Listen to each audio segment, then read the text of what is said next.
Hi guys, Bill again. Well, don't you just love Jezebel? Yeah, it's full of heartwarming offers of friendship and support for equality and diversity. As long as you're not one of those bastard men, eh? Last week was Fuck You Week on Jezebel. I shit you not. I think irony's a bit wasted in these misandric harpies. The word's etymology is uncertain, but it probably derives from the Low Dutch expression for striking something. Well, in modern usage, fuck's usually a vulgar sexual descriptor, but either way, Jezebel is striking or sexually assaulting anything that offends them. And the two things that offend them the most are violence and sexual assault.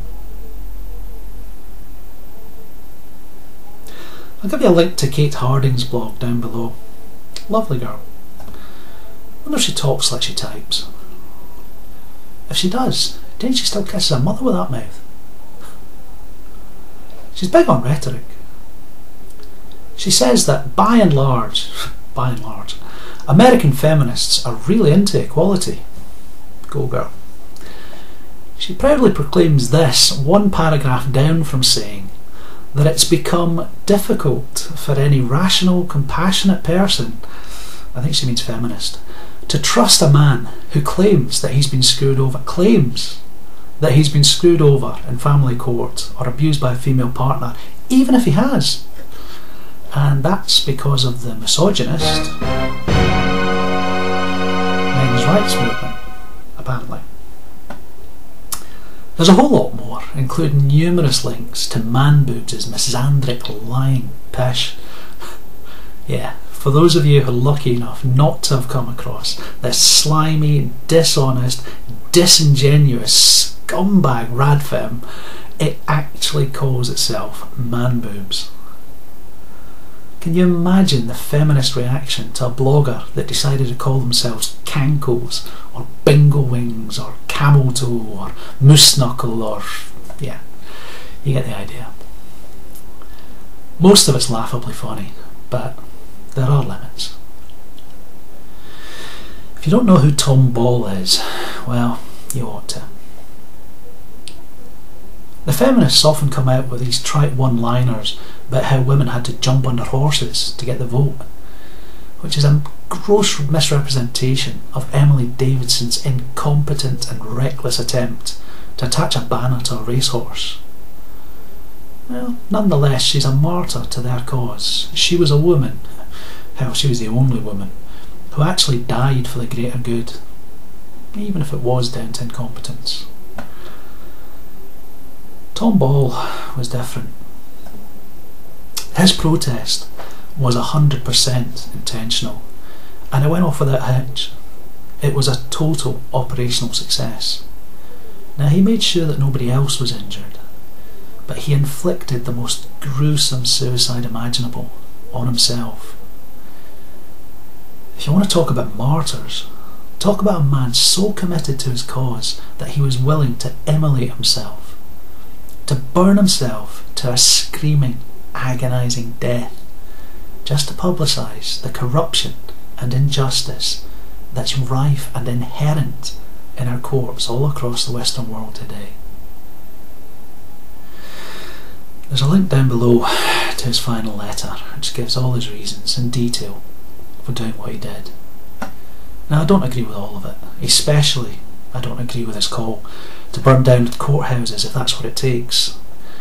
But I want to emphasise, Tom Ball never carried out a single terrorist act in the course of his 10-year struggle against the American legal system. Unlike those suffragettes who bombed and burned with gay abandon, trying to get some votes for wealthy women. There's a great deal to ponder in Tom's final letter.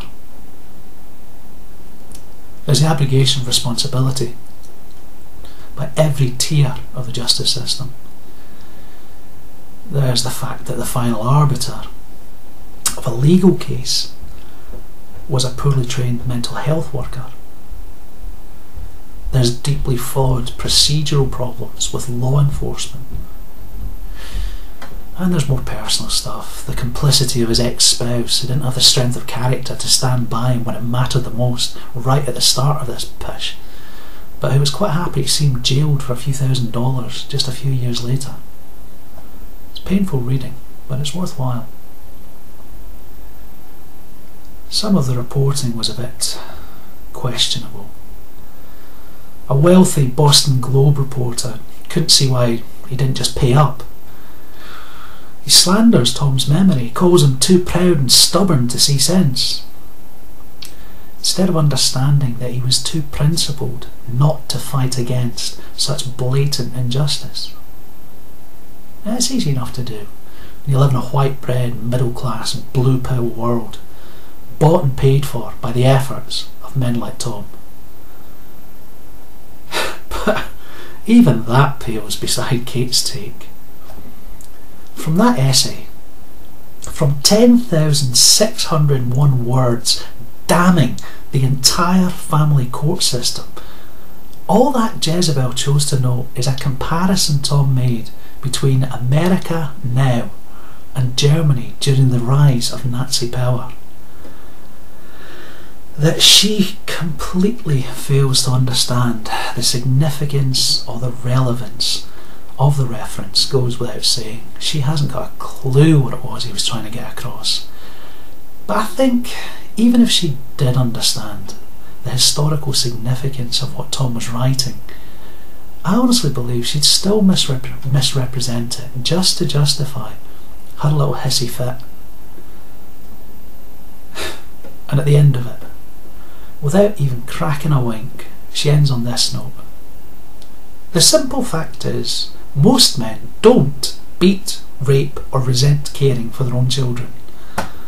No shit, Sherlock. This after a spiteful, pages-long rant claiming exactly the opposite. Is she really that stupid? Or does she really think that her readers are that stupid? Either way, doesn't say very much for Jezebel, does it? I had a quick search to see if she was on YouTube, to maybe get this in her own words. And that's when I found the last of the links that are down in the low bar.